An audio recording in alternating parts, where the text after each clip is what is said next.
Be the candidate investment firms are looking to hire. Become a CFA charter holder. Stand out for having the skills to thrive in the competitive investment industry. Visit cfainstitute.org/learn to find out more about the Level 1 CFA exam. For the ones standing guard, for the eagle-eyed, for the knights in shining armor, and for all those who support them. We are Grainger, your experienced safety partner, offering supplies and solutions for every industry, committed to helping keep your facilities safe and your people safer. Call, click Grainger.com/safety, or just stop by. Grainger, for the ones who get it done. Welcome, readers. Today on Book Chat, joining me is my Buddy Reads co-host, Classy Green. We'll be discussing The Hunting Wives by May Cobb. Stay tuned. Today's episode is sponsored in part by Audiobooks.com. Audiobooks.com now has 175,000 titles and 1.2 million podcasts. New customers get 3 free audiobooks comprised of 1 premium credit and 2 VIP titles.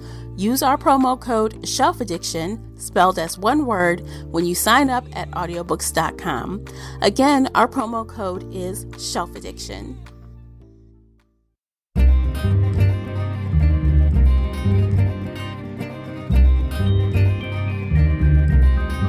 Hey everyone, I am your host, Tamara Ford, and thank you for downloading this month's Buddy Read discussion featured here on the Shelf Addiction podcast.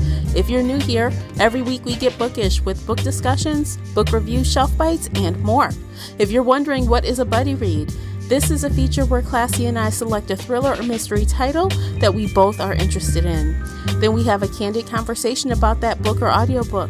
We even discuss it in our Facebook group, Shelf Addiction Official, during a live chat. So grab a glass of wine, a cocktail, a cup of tea or coffee, whatever your drink of choice is, and settle in for this fun discussion.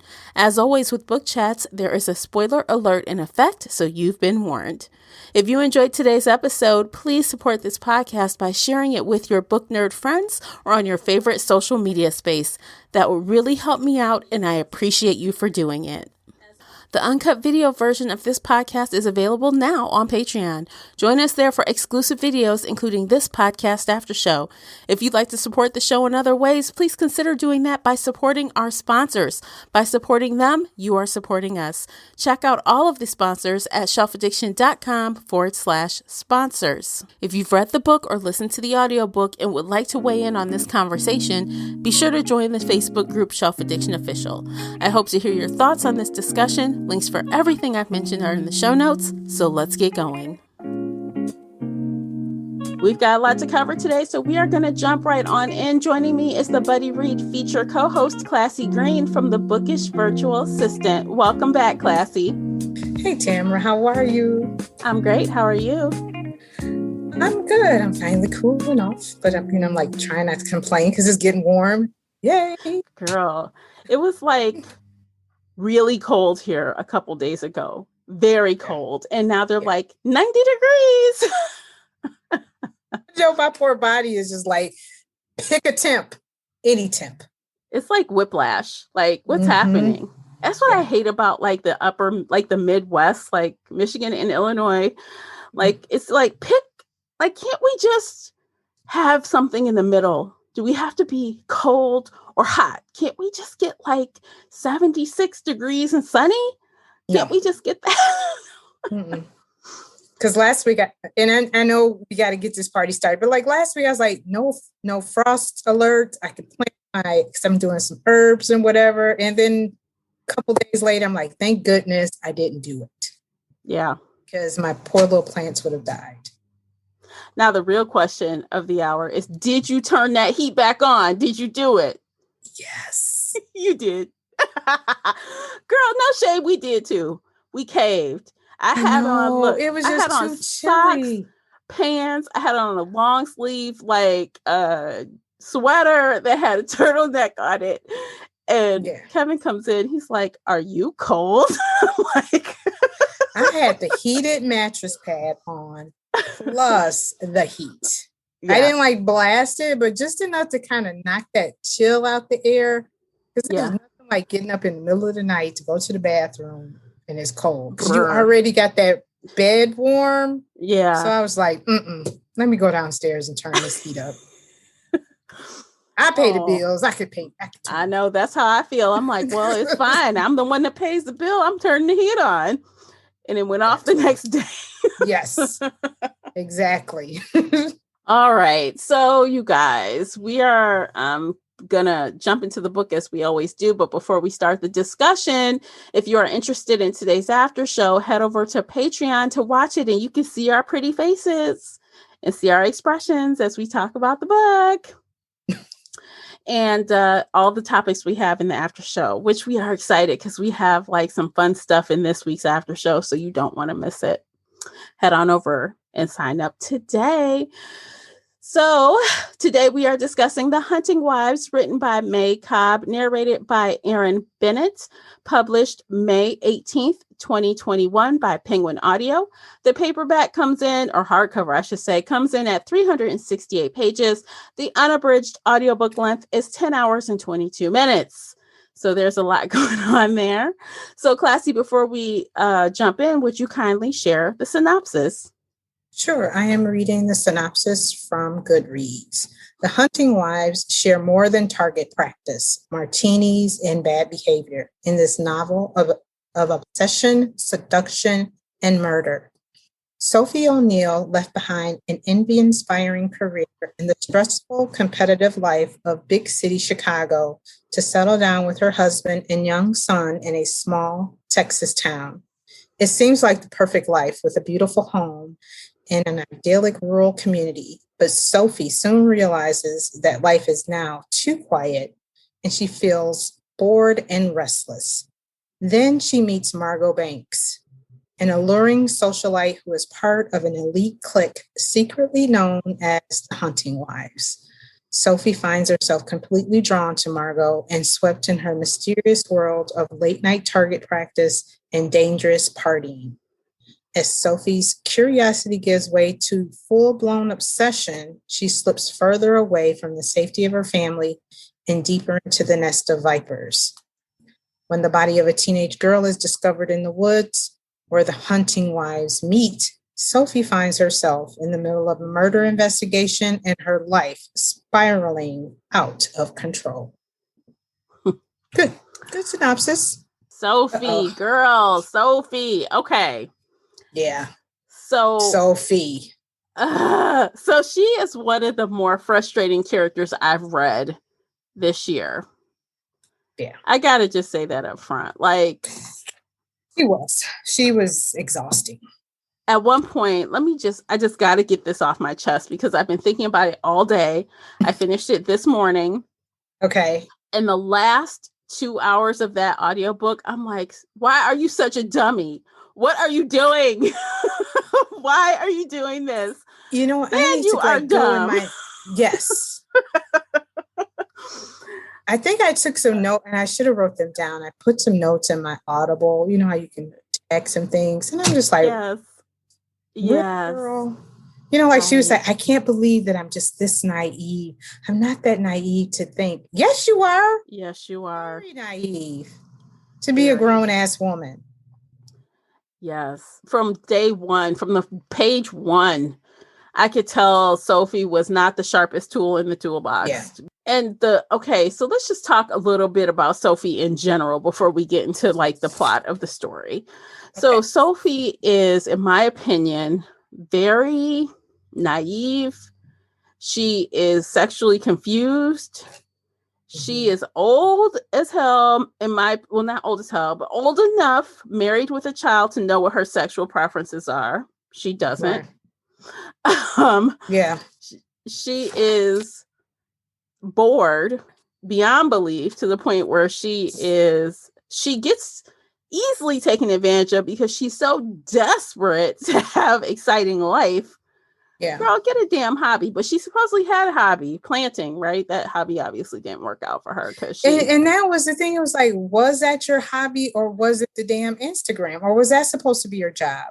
I'm not sure. I don't know. It's crazy. Yeah, it was. Sophie was not my favorite character. And she is the main, she's the protagonist in this book. She's got the narrative and I didn't like anything about her. No. I didn't feel sorry for her. I had no empathy for her. But, now that you kind of you mentioned that she was old enough to know what her sexual preference was. So she did mention that she dated a girl. Well, she didn't even date her. She had didn't sex. date She had her. a one night stand with her. Yes. And she kind of was like feeling her, but the more you think about it, it was fascination as well as the same kind of fascination she had with Margot. I guess See, I don't think the it was audience. fascination. I think she's bisexual and doesn't want to admit it. Because in that scene where she told, she was talking to her husband, Graham, telling him about this story. And she was so fast to say, but I'm not gay. I'm not, she was like, I'm straight. Right. You're right. And she was like, and it was only one time. Yeah. You know what? Sometimes we read these books like, I don't pretend to be a bisexual woman because I'm not. I don't understand that point of view, and I fully comprehend that and accept it. But I've read books, and I know there are books where it's like a trope. It's called like gay for you. It's a trope where they're not gay in general, but they're gay for a specific person or a specific type of person. So that is a trope. And maybe that's what she is. Maybe she's not like bisexual all the time, but for certain types of people, she is. So, okay. I don't know. Later. I know. Because like, isn't that like asexual or not asexual? It's according to what kind of she connects with a certain person. And then it could be male or female and she likes them. I don't know. But the woman had issues. She had mommy issues. She had daddy issues. She had issues. I mean, he left. Mommy was there, but she was not there. She wasn't like there for her emotionally. She had no support for her. So, yeah, the woman had issues. And I struggled to like her. I didn't even struggle. I didn't like her. And it was just, the more she talked, the more I was just like, okay, girl. Okay. Yeah. What is right? There was no redeeming quality. I found nothing redeeming in Sophie at all. None of the women, to be honest. What I wonder what May Cobb, what her goal was with Sophie. Because if her goal was to piss off the audience, she succeeded. Yeah. If she's supposed to be this frustrating type of person, then she did. Well done, but May. If that wasn't her intent, I do feel like there was a way to make someone that seemed much more mature and emotionally intelligent fall into that trap without being so naive. You know what I mean? Yeah. There was a different mode. Right. You could have gotten that character into that without being that person. Yeah, there's several different avenues she could have taken. And the more I listened to this book, I felt like this author, May Cobb, she wrote this book. You know how most people write a book and then Hollywood comes in and says, hey, we want to do a movie about your book. I felt like she wrote this as a movie, hoping Hollywood would create it, as would grab onto it. It was very cinematic. I didn't find it pleasurable as a book.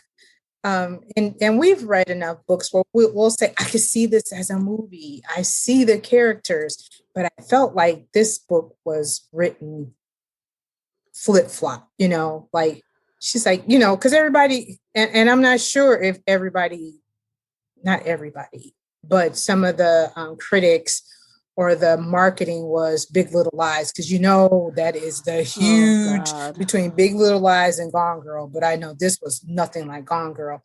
But I had that kind of feel to it where I could see them kind of doing the the Big Little Lies tactic with this book. I could see it. I really could. And I said, that's what I felt with this story.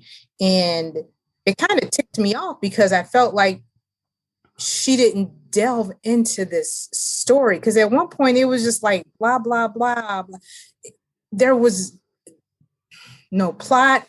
It was Okay, I won't It say was there was a like plot. There was a plot. fluff mystery. It was a fluffier really mystery. was. And by that, like some people were comparing it to Real Housewives. And I really didn't see it all the way, but I did see it in the fact that it's really like a lot going on, but nothing going on at the same time. Yes. A lot of drama. Mm-hmm. The drama was, ooh, we're going out to the bar. We're going to go out to the a little dive bar downtown where the riffraff hang out because we're money. We're going to go down to the dive bar with our diamond earrings and our little black dresses and hump the little guy because that's all they would do, guys, at the bar. Get them all hot and bothered. But don't go all the way, lady. Don't do it. Remember. Oh my God. But we can grind. And I was just like, are you kidding? Now, that was funny to me. I just thought it was funny. Like it was funny and it was cinematic, but it wasn't. Yeah. It wasn't. It didn't make good. It didn't make for a good book. That's how I felt. I feel like the author was trying to up the stakes at that one bar scene when so there were 5 women, right? So let's just run down the women right quick and now jump back to the bar scene. So there's Jill, who is like this teenager's mom, a very important teenager, Brad. He's big in the story. There's Tina, who is basically the gossip. Yes. There's Callie, who is Margot's like lapdog. She'll do anything Margot says. Yes. And then there is Margot, who is like the queen bee. And then Sophie, who is the new girl, basically. Right. Yeah. So they all have their roles like housewives, basically. Mm-hmm. Right. Now, back to the bar scene. So they're all, after they shoot this one night, because that's why it's called the Hunting Wives, they get together and they shoot skeet or whatever. And then after that, they go to the bar sometimes. And like Classy was saying, they rub up against the guys and grind and make out, but they just don't have sex, right? Supposedly, although one time some people did. But we just kiss and hug and get them warmed up.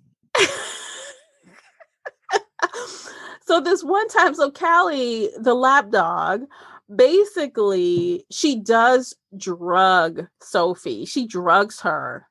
And yeah, she does. I feel like the author was trying to ratchet up the tension with that, but nothing happened. And I'm like, well, something bad could have happened, but nothing happened. Exactly. You are so right. And that's what I felt like. So what was the reason for the roofie? What did they call it? Yeah, she roofied her, basically. Yeah, so what was the reason? And I think it was implied because she wasn't sure that possibly Sophie and Margot may have had a threesome with the one guy that Margot was with. You think the Russian? Because remember, she's like, I don't know what I did. But it was so to say that we weren't dumb. Even sure. Yeah, that we weren't even sure. Because the thing is that she woke up and she didn't get home until really, really late. Like real late, right? Was it in the morning when she got home? It was really late. And like it was like 5 a.m. or something crazy. It was really late. Yeah. So because she couldn't even really remember how she got there because she was so messed up by the roofie and all the drinking. Mm-hmm. Oh, and, those ladies can drink. Yes. They're all borderline alcoholics if they aren't alcoholics. They binge drink, if nothing else. They binge drink. Yeah. And whenever they're together, glass of wine? Shot? Even when they're not together. Yeah. They're drinking all the time. Yeah. Sophie was drinking all the time. Yeah, she really was. It was sad. Yeah, so I just feel like that was almost a waste of space because why roofie her? For 2 reasons. Okay, so in my opinion, if you're not going to pay that off, then don't do it. And I don't think what was intended for the payoff was a payoff. So later in the book, fast forward, you know, Sophie is in trouble and she figured out that they drugged her, that Callie drugged her. She figures this out. And then she's in trouble and she goes back to kind of confront Margot and Callie, right? After she suspects that they tried to and trap, or like, I can't think of the word right now, y'all. You know what I'm saying? They Are tried we, to bring are we, it. Well, I'm jumping ahead to where Sophie approached Margot and Callie at the lake after she tried to go and confront them for framing her. Thank you, framing. I cannot think of the word. I had a blank. Okay. And she takes a drink from Callie. Callie hands her a drink. She takes the drink. I'm like, why would you take anything from that woman? And she drugged you. And what happens? It happens again. It happens again. I'm like, you are a dumb one. Why in this earth? Why on this earth, in this world, would you take a drink from her? So my thing is your whole goal is to come there and confront. You need to be clear-minded. Why are you drinking anything? Thank you. Come there, tell their asses off, and leave. Like, what is happening? You should have had a gun, your phone recorder, but that's just me. That's what I thought. I'm like, why isn't she recording these conversations? Yeah. Like, okay, so just another skip, y'all. There's a scene where the actual killer is reading her I done it. This is why I did it. And she had a phone in her hand. She was texting the police officer. Why didn't she hit record on that fucking phone? The woman's like spilling her guts. Why wouldn't you record it? Okay. I was thinking the exact same thing. I'm like, here she is with the nice little confession, that deathbed. Yes. Or the Scooby, and it all would have worked if it wasn't for you meddling kids. Yeah, that one. But right. She texts her location. And I'm like, yeah, it's so stupid. So, I said all that to just piggyback around and say, I don't understand what the payoff was supposed to be about the drugging at the club. Like, there was no payoff for that. It was stupid. If you're going to have the character go back and do the same dumb thing again for any reason, she just could have been drugged the first time when she confronted them, and it would have got the same result. She didn't need to be drugged twice. Right. And like you were saying, with that first point, that would have been a great plot point right there, where we're going to move the story somewhere else. But the story did not. It hit a brick wall. No, we're not going that route. Okay. Yeah. Next morning. Ooh, let me see. Is Margot texting me? Oh my God. Margot's mad at me. Oh, no. And I'm like, but she was texting with Margot like she's a guy she wants, or a girl or a guy she wants to date. Like, oh, I can't be too pushy. Oh, I gotta wait for a response. You know that game you play, right? When you first are trying to. She's deleting, like, no, can't say that. Let me say that. Yeah, it was. It was. Yeah, it was really sad. And at first I was like, so maybe there are women out here who have this fascination with being, because at first I was just like, maybe it was just this fascination of being in this clique, but she really did have a thing for Margot. And we never understood why. At the beginning of the book, she was looking at her on Facebook. She was trying to find a way to meet her actively through her friends. She figured out, I can get an invite to this charity ball, right? Right. So what about Margot was just the way she looked? Was she like, oh, she's hot stuff? Was it like, oh, Margot looks like she has all the friends? I mean, what? And that's something that was never clear to me. What was the motivation for her chasing after Margot in the first place? Right. Because at first it was, well, no, I won't even say at first. The more I think about it, it was because at first she wanted an Instagram, because I'm coming down here. I want to be more with my kids. Maybe I could be an Instagram, whatever she wanted to be. She's a blogger, a lifestyle blogger, remember? Yeah, that's what it was. And, but again, what was the fascination with Margot was, even if you would have given me the sexual chemistry is what drew you in. If May Cobb would have did that at first, I probably would have accepted some of the silliness of Sophie versus we don't know what the hell she's doing. Does she want to be in this clique? Is it just because she wants to be in this clique and she wants to fit in? Or I was confused. about what was her goal, her end game. Clear. Yeah, No. her end game. Okay, so I feel like her end game changed. It was a progressive change, in my opinion. Like at the beginning, she did have like an infatuation with Margot, but it wasn't clear why. And then when she met Margot and her friends, I think she wanted to be a part of the cool kids clique, which is why she said, "Oh, I can't tell my other friend about this because I just got this exclusive invitation." So she was excited to be a part of the cool girls. But once she started hanging around them, again, it's like, oh, Margot's perfume, Margot's this. It's like she really started getting more about Margot again and less about the clique. And by the end of it, she was fantasizing about sleeping with Margot the whole time. And when she finally does, why did I do that? I could have wrecked my whole life. Okay, girl, why are you acting like this never occurred to you? You've been lusting after Margot this whole book. Let's keep it real. Yeah. I could not stand that. Like, really? Are we really doing this right now? Are we going to go there? Yeah. Are we doing this?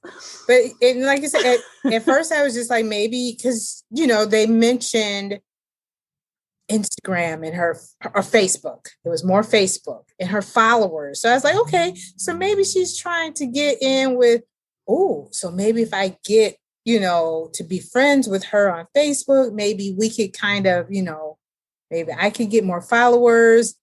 I wasn't sure where May was going with that from the beginning because, it was a lot of Facebook crap. Yeah, but it definitely wasn't crap. But it didn't. It wasn't blogger driven. It was personal driven because she even talked about her one friend. She's cool, but she kind of boring, basically. Yeah. And we knew from the beginning too that May liked bad boys, but apparently she liked bad girls. She liked bad people. Yes. Like you said, she was apparently bisexual. So she liked the bad boy image, male, female. She liked it. She didn't like boring. And all of a sudden she realized I moved to Mapleton, this boring little town, and I'm living this boring little life. And in comes fascinating Margot, who is everything that I wish I was. And she grabs on to her. And the thing is like, here you just moved to this town and your friend, your very good friend, tells you she's not a good person. Yeah. She says, stay away from all those women. They're trash. And this girl is not just like an acquaintance. Erin is not an acquaintance. You went to school with her. You were good friends with her. You basically consulted with her before you moved to this town. And the woman gives you the best advice she could possibly give you, and you poo-poo her. Like, nah, she don't know what she's talking about. She might have known, but she didn't care enough she didn't care. So after that first, okay, you guys, so we've kind of told you like high level about what's going on in this story. It's really a basic story. So as you know, the main character, Sophie, hangs out with these women. And after that one night, she comes home so late. Her husband, Graham, is so PO'd. He is so upset. And I did not like her husband's either, because he, instead of confronting her, I feel like if that were my relationship and my spouse did that, as soon as you woke up, I'd be like, let's have a conversation. Yeah. Instead, he decides to go to the farmer's market and flirt it up with some girl. I'm like, what is wrong with you? That's how you react. Like, you don't even know what the hell she was doing. And you're out here. And he kept saying, and this is what annoyed me about his character as well. You know, you can do what you want. I want you to be you, but I don't want A, B, and C. You know what I'm saying? Or I don't want to be that guy, but I checked your text messages. Yeah. He was a walking contradiction as well. He was. He really was. I don't want to be that guy, but put your damn foot down. You have how old was the boy? 18 months to 4, maybe? I don't know. Yeah, he was a little toddler age. He wasn't, And you're staying out really, really late. And this is my thing.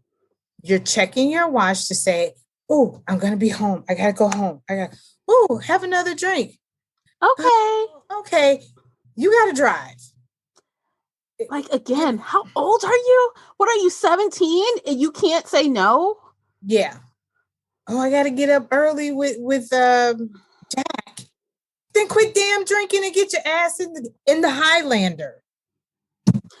Girl. Okay, so Get in the Highlander and get your ass home to your baby and your husband. And your husband. These women are not that damn important. But the funny thing is, she tells her husband, these women are crazy. They are nuts. And I shouldn't be around them, basically. Oh, honey, I have to go hang out with them again. I have to go give Jill my regrets for A, B, and C. I mean, she is making all the excuses to be around them. And Sophie is like so delusional. It's like, you just sat here, you begged your husband, basically. Yeah.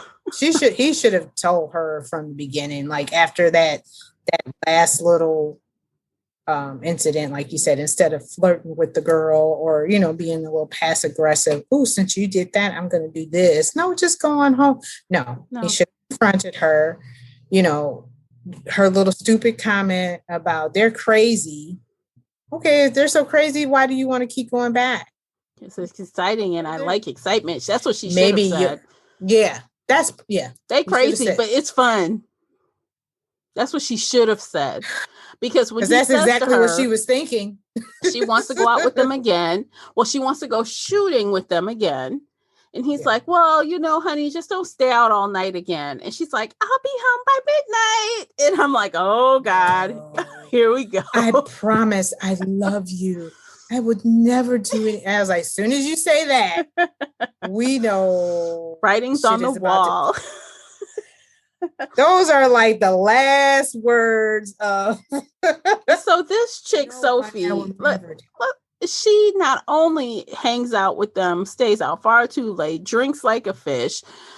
She starts hanging out with Margot separately during the day at the pool, at her private pool. And this is where stuff gets real dirty, y'all. It gets real dirty. So Margot Sophie witnesses Margot, the queen bee, with an 18-year-old. The 18-year-old that is one of her good friends, Brad. Brad is Jill's son.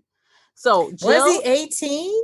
Yes, because there was one line, because I thought they were underage, and there was one line specifically where they say both of those kids were 18. Okay. And she checked the law because she was concerned, and I guess the age of consent in that state is 17, and they were 18. After she started getting involved with the police, and she was like, this is going to come out. Yeah. Okay. So Jill's son, Brad, is 18. I forgot his little friend's name. Jamie. Brad drags Jamie around every fucking where. And the two of them Jamie was the Sophie to Brad. Jamie. All I'm thinking about is the scene where so Jamie and Sophie are like kissing. And she's like, I can't do it. And he actually seemed like he talks her into doing some stuff. I'm like, what is happening? You can't say no to an 18-year-old. I'll push that boy on his head. Get away from me. What's wrong with you? I couldn't stop it. And I was like, okay, is it the lick? Girl, get out of here. What are you? Are we going to blame it on the alcohol, Miss Sophie? Yes, I guess.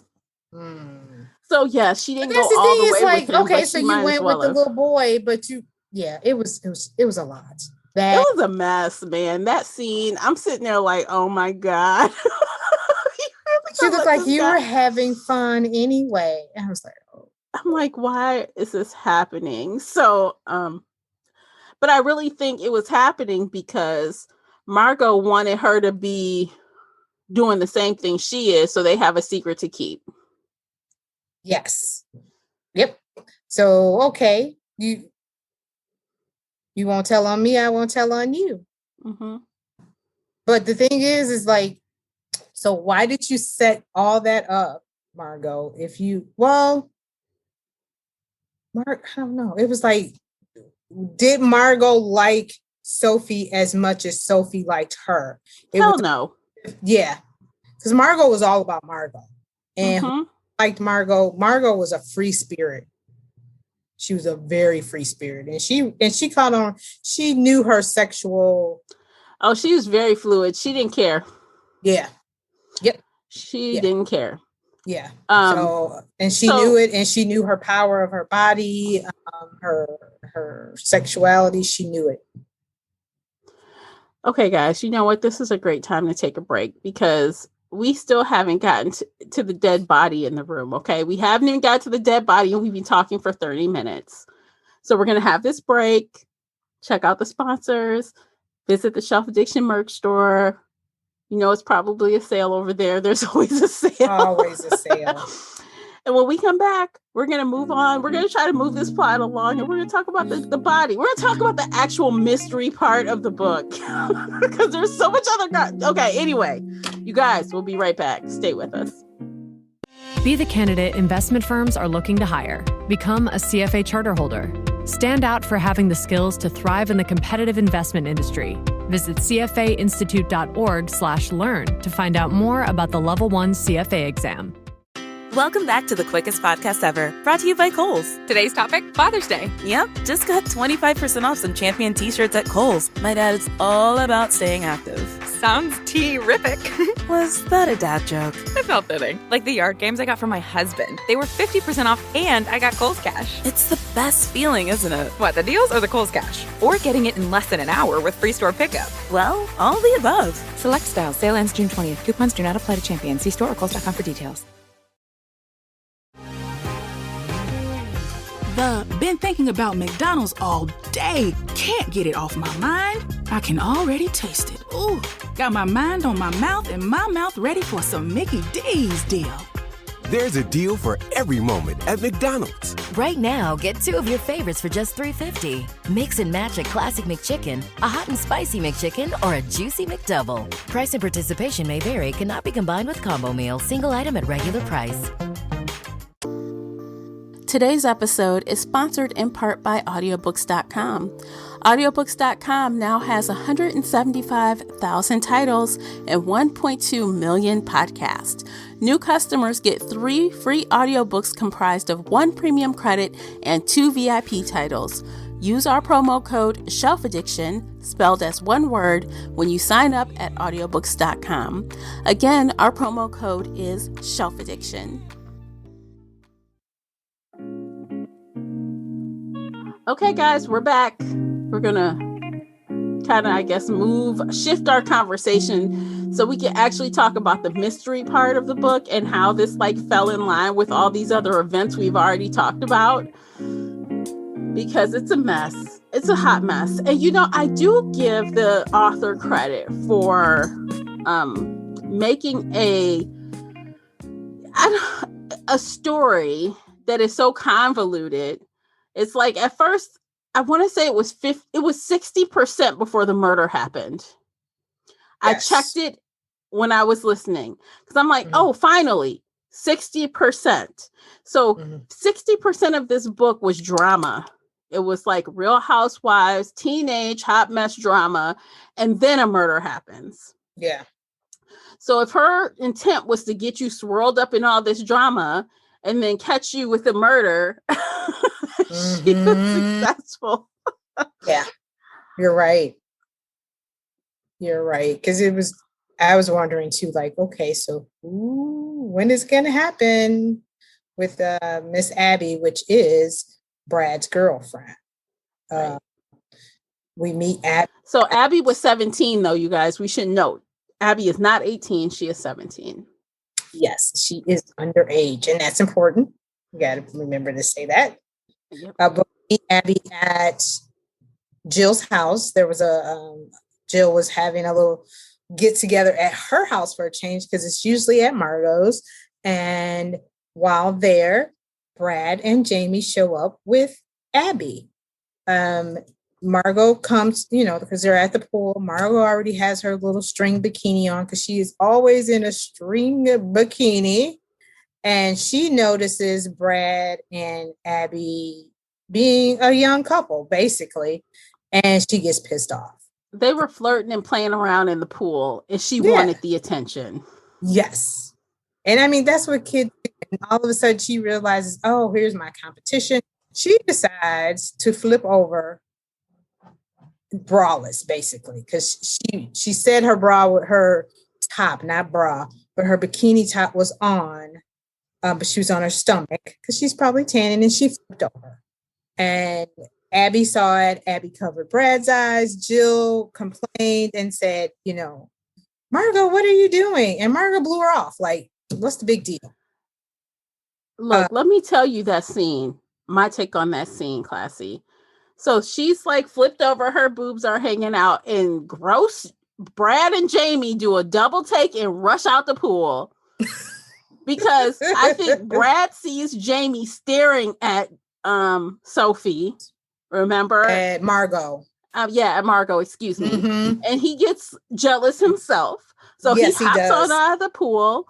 Yep. And then, of course, his girlfriend, Abby, hops out of the pool right behind him because at first she didn't see what Margot was doing. Right. And she tries to cover his eyes, right? Like, ooh. Yeah, but that's after she walks up on both of the boys standing at the dang on lounge chair she's laying in. Yeah. Like, these two creeps are just standing right there looking at you.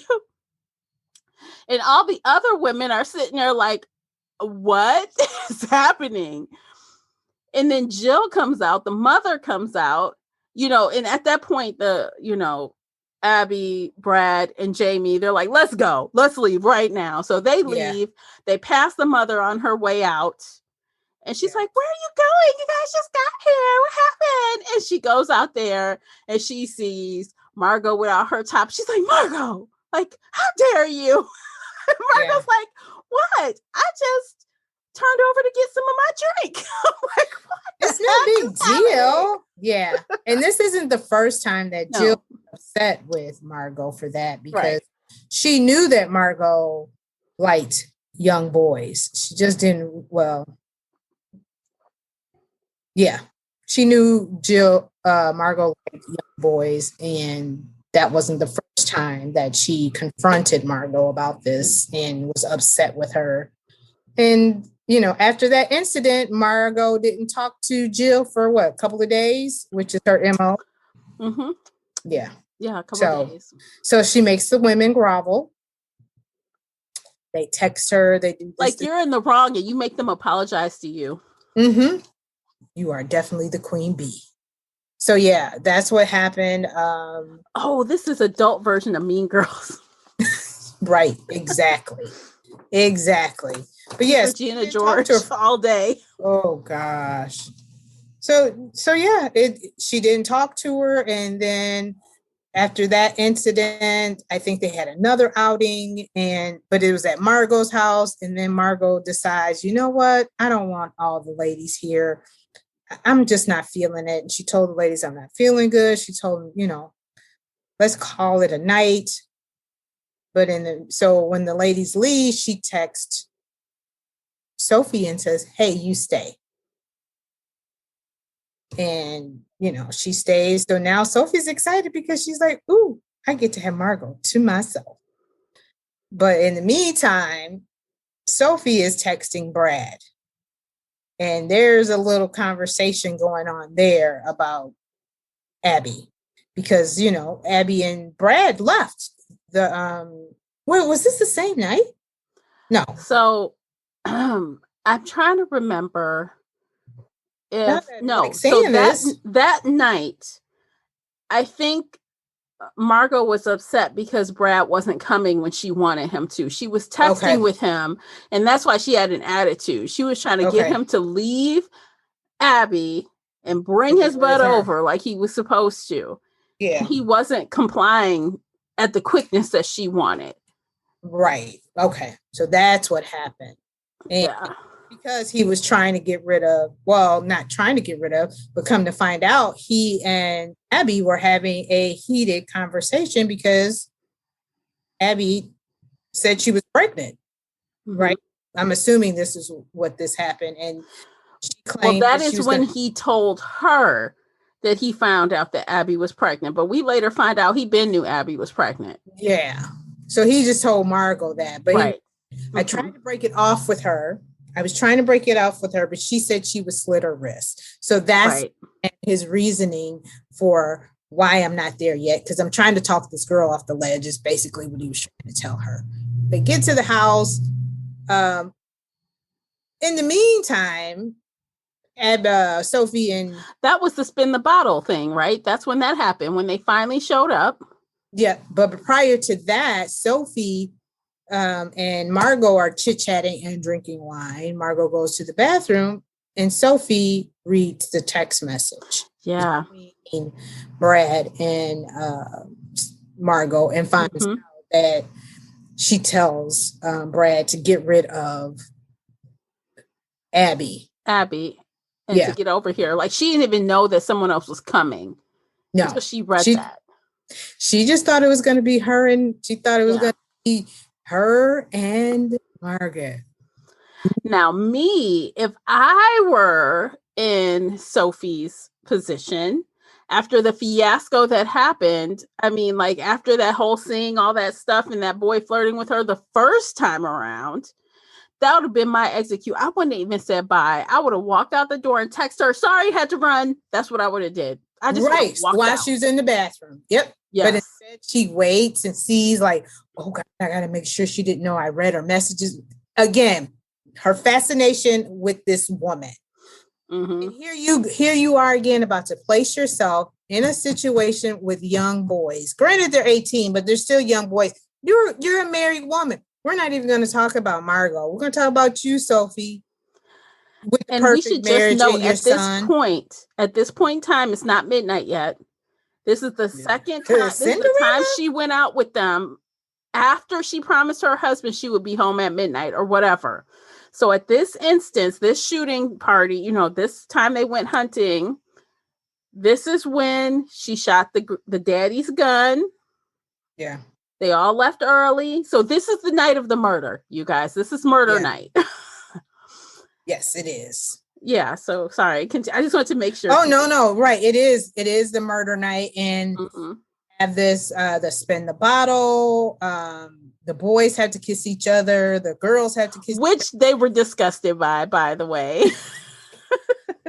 Right. Because I don't even think was there ever a female male kissing? I don't think the bottle ever landed on.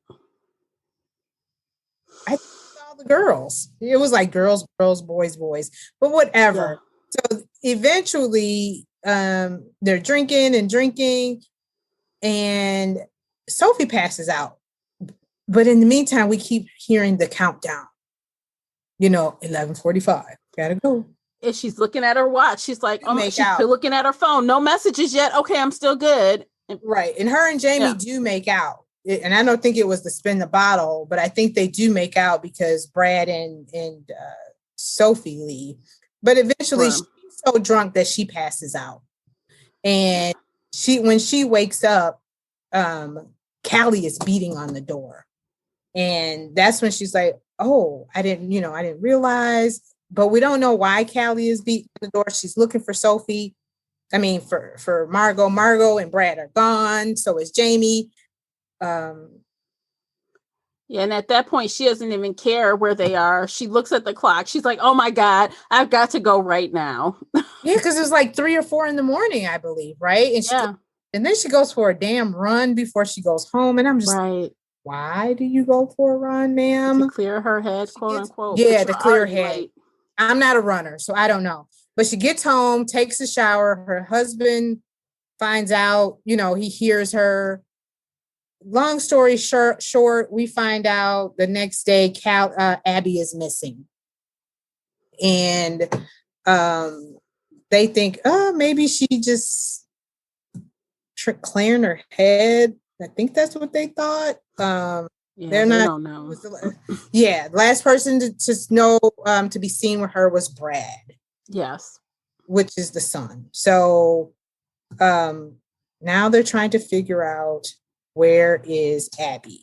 And Jill is really upset, quote unquote. Yeah. Everyone brushes to Jill's side. to try to comfort her. Like, why are you comforting her? That's not her daughter. I mean, but I know maybe they're comforting her because her son is involved. Yeah. Well, they were supposed to be close. Her and Abby were close because remember, she said Abby came from a very religious background, and Abby asked her to take her prom dress shop. Yep. So Jill made it seem like that they were very close. So now they're doing search for Abby.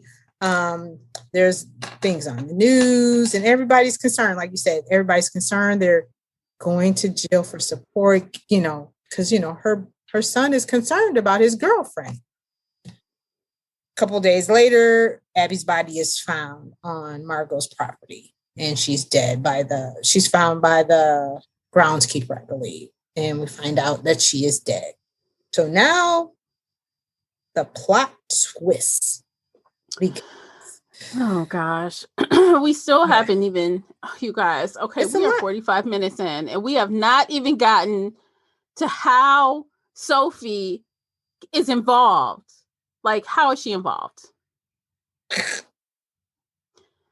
Okay, you want to just cut to the chase? Let's just cut to it. Let's just say how she got involved. It's a long ass story. Let's just jump to it. We are jumping to. So Sophie is the main suspect because when they found the weapon, it had her prints on it. That is the only reason she is the suspect, and that is the dumbest reason she is the suspect to me. So we come to find out that when she had the father's gun that had less kick, she was the only one that fired it. So only her prints are on the gun. Callie took it from her gingerly. So she thought maybe Callie was framing her because she wasn't all touching the gun and stuff. Mm-hmm. But come to find out, we're going to jump right into the meat, y'all, and then we'll backtrack. Come to find out, it wasn't Callie, and it made sense that it could have been Callie because she was Margot's lapdog. Mm-hmm. But then I was like, well, this seems kind of obvious. So I didn't expect it to be who it was, but I wasn't surprised. So ended up being Jill, Brad's mother, is the killer. So she even tells Sophie, when Sophie goes to see her to try to tell what she found out, like she's been doing her own investigation on the side against the police's wishes. She's doing what she wants. She goes to tell Jill, this is because she doesn't have anyone else to talk to at this point. Everyone else is avoiding her or won't talk to her. So Jill says, come on over. And she goes to tell her what she found. And while she's with Jill's like, let's go for a boat ride. And then it comes out that Jill is the killer. She really didn't even mean to frame Sophie. She picked up the wrong gun. She wanted to pick up the gun that Margot had. She intended to frame Margot. But oh well, collateral damage. My bad. Yeah. Oh, we forgot to mention Margot died. Oh yeah, Margot died in all of this. Margot was, she was drowned. And Jill admits, like we just find out during her rant at the end where she spills her guts. She's like, I want to kill that bitch. And I did. I drowned her. Basically, I just strangled her underwater, basically. She didn't even fight. Yeah. No. Yeah. So she killed who she wanted to kill. She killed who she wanted to frame. And now she's about to try to kill Sophie because, my secret now. So. Yeah. And who in their right mind, while we're talking, you want to say, let's go for a boat ride? No. Right. We're going to stay on water, ma'am. And she's thinking this herself. She's like, I don't know. I probably shouldn't. But, I want to. Okay. Again, just naive. I wouldn't even call it naive. You just dumb. Just dumb. I mean, everything was there. But I mean, granted, Jill was a wild card in her book. Callie, because even the video, and like you said, we're going to go back. Abby was, come to find out, Abby was pregnant when they found her body. And she had been to an abortion clinic. Sophie went and searched went to the abortion clinic, claimed she was a reporter. On the camera, they see that it's Callie, and they believe it is Margot who took Abby to the abortion clinic. to have this abortion because, again, like we said, she was 17. So she couldn't have it without parental consent or an adult present. So that's why Callie and Margot took her. Come to find out, I think Margot was posing as her aunt. Margot was posing as her aunt. Yes, their aunt, right. Her Callie drove them with them, basically. Yes. But Margot was the one sitting with the big glasses on, sitting in the chair, and Callie was the one kind of, talking to Abby saying, hey, we talked about this. But come to find out, it was Callie and Jill, not Callie and Jill. Because with the big glasses and the blonde hair, couldn't tell the difference. So, yeah, it was a long, drawn out, around the bend way to get there.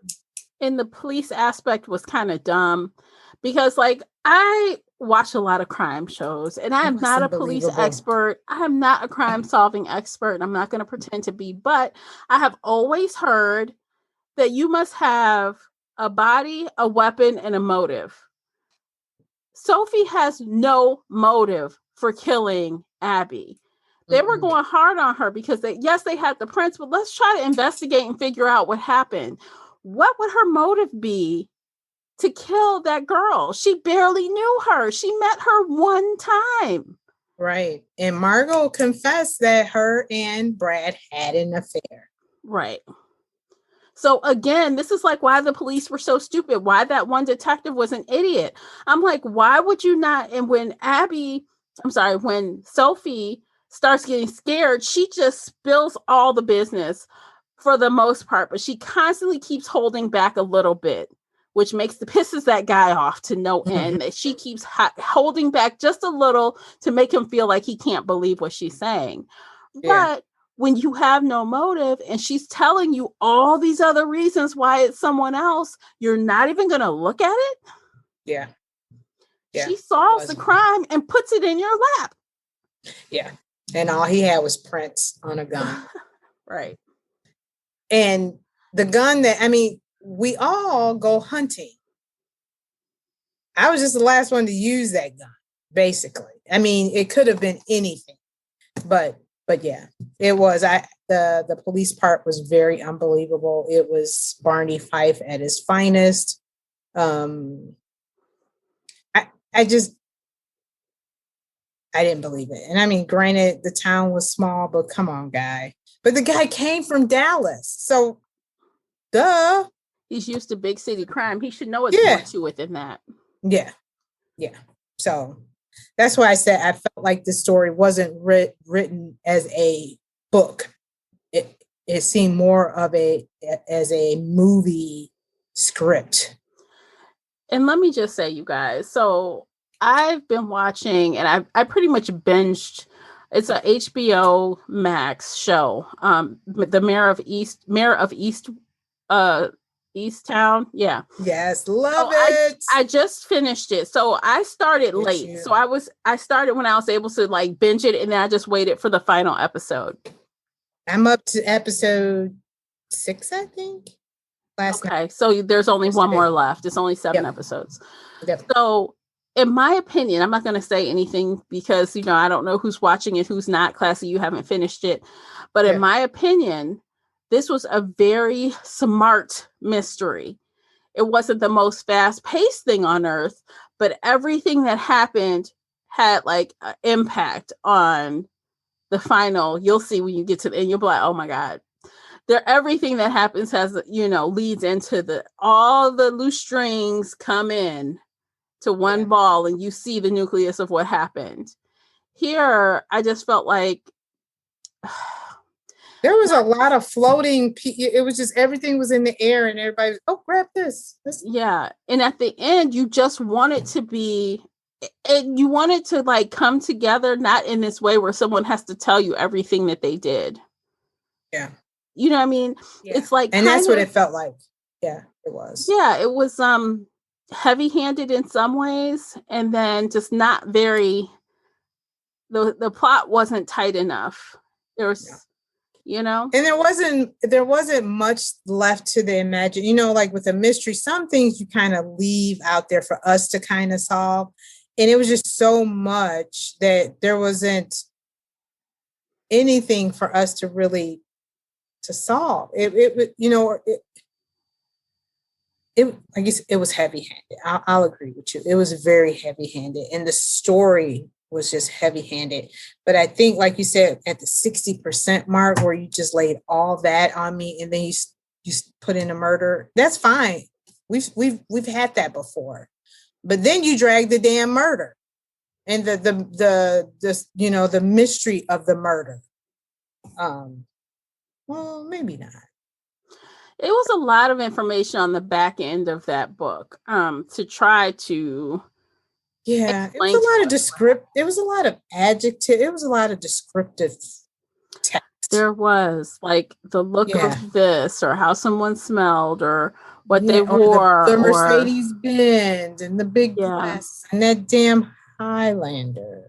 Like, what was the reason for her saying Highlander over 50 times? Was it to show that she didn't have money? People in the Mercedes Benz?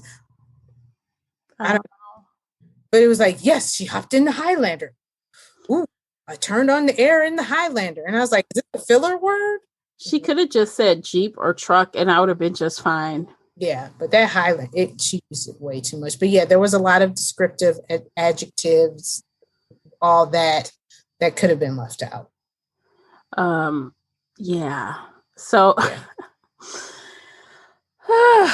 descriptive text where it could have just been like, okay, let's get to the meat and the bones of this mystery. And I don't mind if it's sometimes like what I was just saying with with Mayor of Easttown. Sometimes it takes a little while to get around to it, but in this case, the murder happened immediately. The murder happened in the first episode, and she was trying to just, sort out what was happening. And there was a lot of strings to untangle to sort out what happened. Right. This case, the author, Meg Cobb, laid a lot of groundwork to make us understand how crazy these people were. And we didn't need all of that to understand how crazy they were. No, we got how crazy these ladies were at the bar. Enough said. The first bar scene. Yes, the very first one. The first shooting session, we figured out these are some crazy, wild women. Okay. Mm-hmm. Got it. And then afterwards, okay, now we got one who likes young boys. Okay. That was such a turn off to me. Like, literally, can't you get anybody else besides this 18-year-old boy that don't know anything? Yeah. And I think it's the going thing, that's like a popular thing. You just had the one movie, what was it called? Teacher, where the teacher was having the affair with a young boy. I think it was just something that's going to draw in an audience, like, hey, they said men do it, women do it too. Let's talk about this. But yeah. See, that's just the thing. There was no talking about it. No. Margot did it. Jill hated her for it. End of story. Our main character decided to dabble as well since she didn't know how to say no. Yeah. And it was like, this is not even you. And she didn't even say she was even into that kid. She just was, oh, I'm drunk. Oh, that kind of feels good. I'll just roll with it. She didn't even say there was an attraction to this kid. Nope. So she's just doing it because Margot's doing it. I'm like, what is this? And you're not a teenager. You're a grown woman. So, yeah. So I feel like if there was some discussion or some kind of lesson, I guess the lesson is the mother will kill you. Maybe that's the lesson. Yeah, because you got in the way of the success of her child. Because that's what she said in her confession. You got in the way of my son going to college. Both of them. Abby did, and so did Margot. So you both had to go. Okay, so we both listened to audiobook. The narrator was Erin Bennett. I thought she did a great job. What do you think about her narration? She was okay. I think I nodded a little bit. Oh, really? I liked her, but I did listen at 1.5 too. So I did have it sped up a little bit. I might have been at 1.3, but I won't blame it on her. But she didn't have any I didn't have any issues with her, but I know I did. I think at one point, and you know what, it may not have been her. It may have just been the story. Because at one point it just got to be, this isn't important. Nothing was, because like there's a certain part in the story where this, I need to be paying attention. And I think the part where I was nodding, it was probably some of that descriptive narrative where it's just like, okay, here we go again. They're drinking. Oh, okay. Yeah. They're shooting. When I was cooking dinner one night and, my attention, usually I can cook dinner and listen with no problems. There was this one part, and I wish I had noted it, but just something kept hanging me up. And I'm like, what happened? Rewind, click back 5 times. And I'm listening again, start chopping. Wait, I still don't quite understand what I just heard. Rewind 5 more, that happened like 3 times on one part. Yeah. And I can't remember. It happened to me too. And I wish I would have known what it was, but I do remember doing that. That makes me wonder if it was the writing style of the author. Like it just didn't sound quite right. So when the narrator was reading it, you're like confused, like what just happened kind of thing. Yeah, because you think you missed something. And then once you go back, you're like, no, I did miss it. But what is she trying to tell me, or what is she trying to convey in this part? But I do remember doing that. And I was like, okay, did I doze? And I did. But yeah. But no, right, let's rate this thing. You ready to rate it? I'm ready. Girl, we've been talking about this book for an hour. Sorry. No, we're good. We are golden, but it's time to rate. We're going to put this to bed. We're going to rate it. Please. Give our final thoughts, and then we're going to put it to bed. And unfortunately, we did not prepare our next 3 books yet, so we can't tell you what we're reading next at the end of this podcast. But definitely get on to Shelf Addiction Official on Facebook. You will know really quickly what our next 3 books are, so you can get your books from the library or order them or whatever you're going to do and read along with us. So yeah, just that. So let's rate the thing. Classy, would you like to go first? Sure. Don't always go first. The co-host can go first. I can go first if you like. No, I'll go first. I'm just like, be nice. Right. I'm gonna give it a 2 because I don't recommend this. I'm giving it a 2. All right. I said what I said. You said what you said. Okay. I was kind of bouncing back and forth between a 2 and a 3. We don't do halves because Goodreads doesn't do halves. So I decided to go with a 3 just because of how quickly I was able to get through it. It was fast. I think I read it or listened to it rather in like 2.5 days. Yeah. So it was very fast. And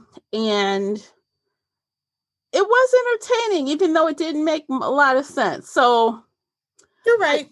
I feel like the publicists put their work in. I mean, they really hyped this book up to the max, overhyped, in my opinion.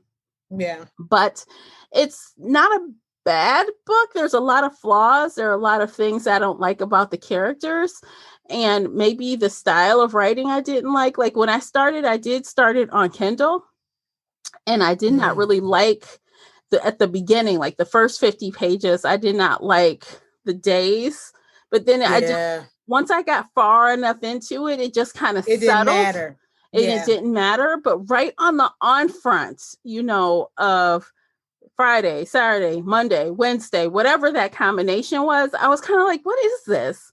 So I didn't like that at first. Yeah. So I agree with that too, because I felt like, is it going to be important somewhere down the line? And it doesn't really matter. It doesn't. It's just a marker to let you know it's a different day. Yeah. Yeah. Yeah. I'm still gonna. No, stick with your number. I just went with 3 because because 3s are not recommended books to me. If someone says, what book should I read? I don't go to my 3 ratings. No, I don't. I just do 4 or 5s. Yeah. 3 is, if you have a book club that's reading it, sure, read it. And it was a fast-paced book. I got through it quickly. It wasn't, matter of fact, it was a pretty quick read because I wanted to find out, like, okay, who the murder, the teenage. Yeah. And I mean, once I realized the girlfriend came in the story, I realized that. But yeah, it was a quick pace mystery. Yeah, but I'm gonna give it a 2. Okay. Not as bad as our last one, but yeah, I hear you. Okay, so we're going to end things there. Don't forget, you can check out the after show on Patreon, because one of the things I'd like to do on this after show today, and we talked about this on text just a little bit, we're about to give some alternative titles for this book. We just going on top of our head, because there are several fun titles that we could use instead of the hunting ones. We're going to talk about that and more stuff over on the after show. So if you're curious about that, head on over to Patreon, and it's available now, and you can just find the after show in the time marker. So you don't have to listen to this whole conversation again. You can just hop right into the after show. Right. Yeah, so we are done for today. If you are listening to the sound of my voice right now, I appreciate you for being here for this entire episode. I really do appreciate you for listening, and we will catch you next month. Until then, happy reading. Take care of yourselves. If you enjoyed today's episode and would like to show your support, there are a few things you can do. Head on over to Apple Podcasts and leave a positive 5-star review, or like this episode on your favorite podcast player. It seems so simple, but it really helps me out. You can share this podcast with other book nerd friends or on your favorite social media space.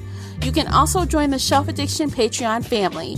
For as little as $2 a month, you will help us produce even more awesome content for your ears. You can also consider joining the Shelf Addiction official Facebook group, where we talk all things bookish and more in a safe space. The Shelf Addiction podcast is a part of the Nerdy Maven network. You can also reach us via email at info@shelfaddiction.com. Thank you for listening.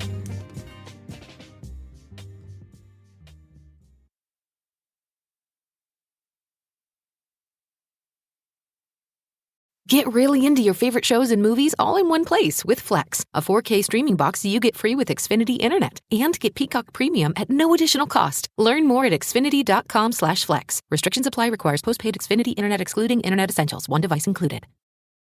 Some cars are comfy on the inside but don't have power on the outside. And some cars have the horsepower but none of the comfort. I used to think there weren't any cars that were the total package. But that all changed when I got my Honda SUV. It's rugged and sophisticated, and right now, Honda has deals on the entire Honda SUV lineup. CR-V, HR-V, Pilot, Passport, you name it. So if you're looking for a car that's the total package, the only place you'll find it is at your local Honda dealer. Hurry before they're all gone.